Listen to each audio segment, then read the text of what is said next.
Oh, why is that? There it is. Sorry, little technical difficulty there. Go in the description, check out the links there. Join the Patreon at patreon.com/supermacho Jedi Knight. And we have begun the push to 666 subscribers. So, hook a brother up. Like, share, comment, and subscribe. Are we ready to rock? Let's friggin' do it. Oh, that ain't it. Sorry, guys. I'm not doing very well today, am I?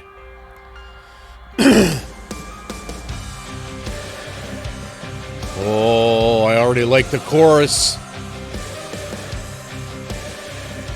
You guys know I love a choral in the background, man. You know it. Looks like World War I. Prussia! Great ambitions rise. So who can tell me, who can say for sure which one will win the Nobel Prize? It was a golden age for science. The Kaiserreich would hold the key. And as the conflict came and tensions rose, the manifest of the 93. Okay, I'm going to look that up in a bit. I don't know. I know the Kaiserreich and a bunch of other stuff. I know the era. I'm not a scholar, but I am an amateur World War I historian.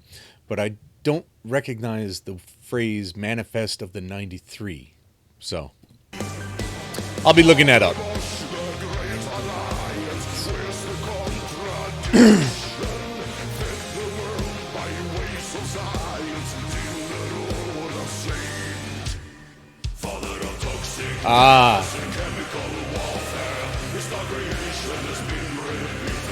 Oh my God, I love the backing vocals. They're amazing.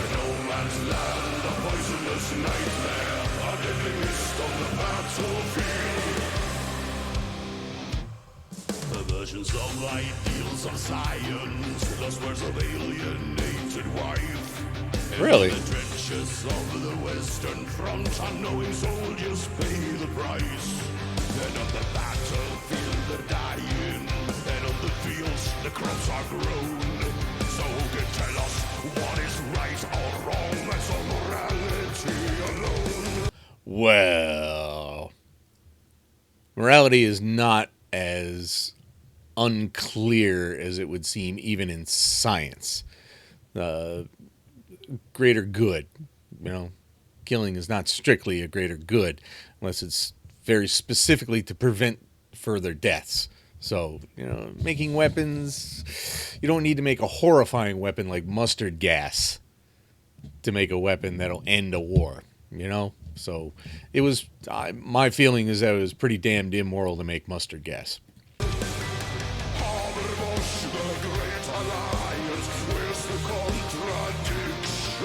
Phosgene gas, chlorine gas.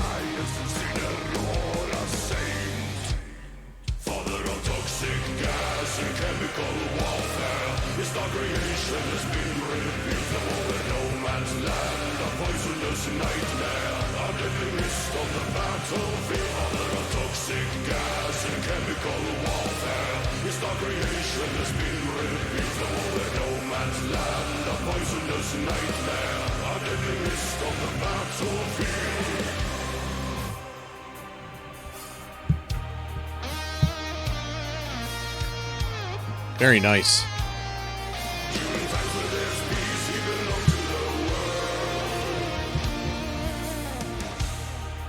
So I don't think this is mustard gas. I think this is chlorine because the green mist was not. Mustard was yellow, I think. Phosgene might have been yellow. Those are the details that slip when you read it many years ago.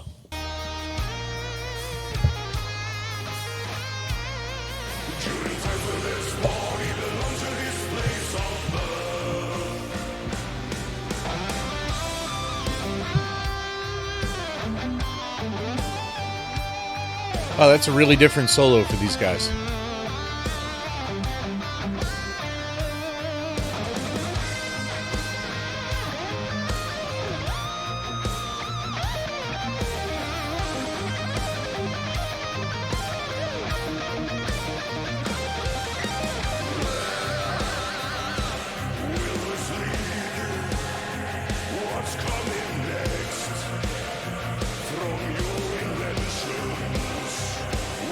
Well, luckily nothing, because once the Great War was over, the various war conventions banned all use of chemical weapons, and except for non-signees of the conventions, they pretty much have not been used since. So good on world governments for once.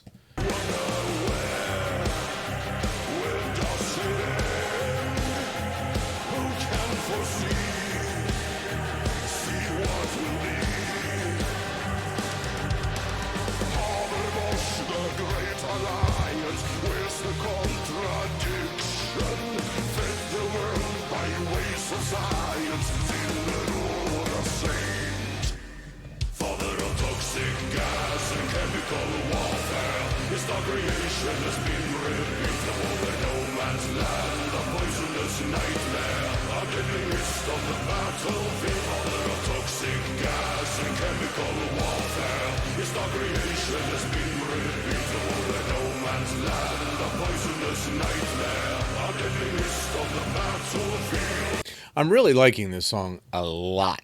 It seems oddly cut, though. There's some transitions that are a little too harsh, and they kind of mess the flow for me. But I love it just the same.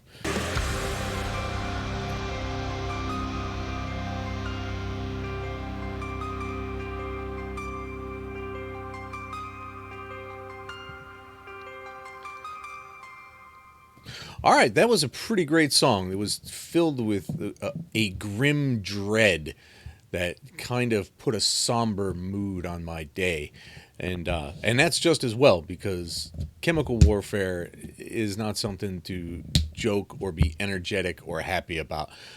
I know, because when I was in the Army, they had very little for me to do on my last duty station because I had so little time left in, and they sent me to Fort Eustis to learn NBC protection, nuclear, biological, chemical. So I was the excuse me, I was the junior NBC NCO. I cleaned the masks. I made all the preparations. I taught all the other soldiers how to survive attacks.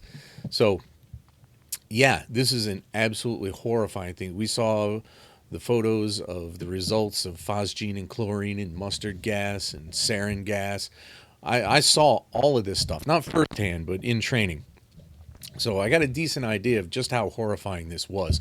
So it's good that this was a slow, plodding, dreadful tone of a song. I will give it 5 Ronnies for being as, as dreadful as it was. As in filling you with dread, not poor. I mean, I know in certain countries, in certain dialects, dreadful means poor. It's not poor, it's phenomenal. But there we go. Keep rocking, bitches.